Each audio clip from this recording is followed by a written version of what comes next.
За тэгээд энэ ардчилсан намаас бол би Монгол ардчилсан намаас бол их хайтаахан хуулиар төсөөлж би бол болж игэл ардчилсан намаа муулчих юмс гэж хичээсэн боловч ингээд хачин юм оруулж ирээд ах юм аа.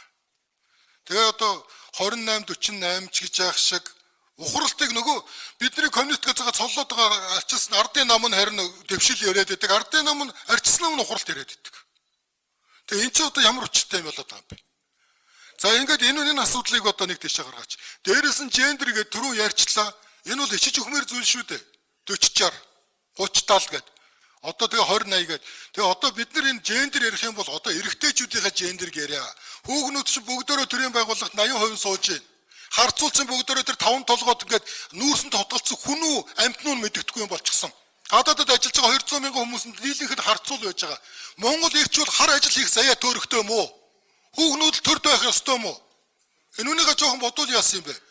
Тэгээд тэр улс төрийн намууд өөрсдөө эмэгтэй хүн дэвшүүлгүй, эрэгтэй хүн дэвшүүлгүй гэдгээ өөрсдийнх нь улс төрийн намынхаа соёл төлөвшлийн асуудал шүү дээ. Үнэхээр төлөвшөөгөр болоог үнэхээр Монголын сонгогчдын 70% эмэгтэйчүүд тэр намуудыг битүү дэмжилдэ. Энэ байдгал зүйл шүү дээ. Энийг хуульчлах ямар хэрэгтэй байгаа юм бэ? Энийг зогсоогооч ээ.